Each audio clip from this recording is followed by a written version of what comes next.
So ayun guys, welcome back again sa ating YouTube channel ng Justin Aguero Vlog. But bakit di ko natatanggal yung mga ganyang sound effects? Siyempre, that's part of our vlog. So today is another day, another video ang ating gagawin. So this is the one of the preparation po na ating gagawin po para po sa nalalapit na linggo. So meron po tayong pupuntahan. It's anniversary in Maynila. So magagayak po tayo at syempre makakasama po natin dyan ang isang cowboy. So wala niyo po kung sino yung cowboys na yun na dadating at aalis pa din.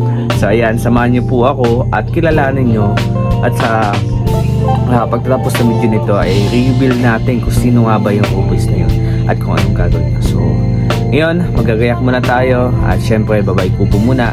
At syempre, 24 hours under surveillance naman po yung ating CCTV. At syempre, ako nagmamonitor din naman dyan about kay Kuya Robel sa monitoring process. So ayun guys, like and share tayo at hulaan nyo kung sino yung dadating. Pag nahulaan nyo, may 27 pesos pa ako sa Gcash, bigyan ko kayo. Yeah. So ayun guys, tara, let's go!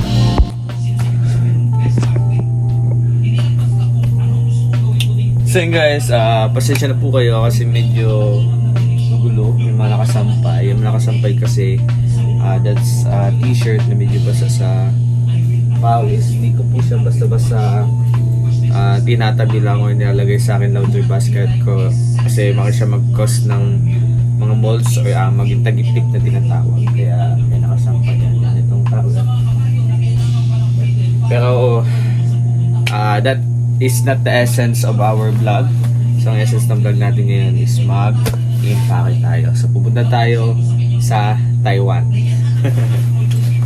So first, remove the things and belongings na andito.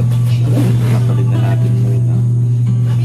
Kasi actually gagamitin ko talaga to dapat. Kaso hindi lahat ng t-shirt. Kasi dun sa last video na pinakita ko sa inyo, meron akong pinoportray doon na isang buhay ng aming pastor. Kung paano yung buhay niya naging isang grace ni Lord. Kung paano siya blessed ni Lord at naging pastor siya at nabago yung buong buhay niya, pati ang pamilya niya. So ganun kagaling si Lord. So ayun, dito naman na natin ito. Ito ay sasampay natin after. So itong bag, shoutout po kay Tita Malu si Baying. I remember your gift sa akin nung birthday ko last year nung nag-20 ako, at ngayon February na mag-21 ako. So hindi ko alam kung anong mangyari sa akin, pero be happy na lang always. So I don't expect something naman po. Tayo naghahangad ng handa sa atin ay makapag-survive. We need to be practical, especially nowadays guys na madaming nangyayari sa mundo na hindi natin alam. So yan, start ng ating mga gagamitin. So ganito ako mag-plan. Meron akong 3 days doon. Supposed to be 2 t-shirt per day. Kasi pag pinawisan ako, gusto ko nagpapalit kagad. So kuhain ko yung green for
So yun guys, welcome back again sa ating YouTube channel, just a Gear Vlog. So this day I will reveal the truth, kung saan tayo pupunta.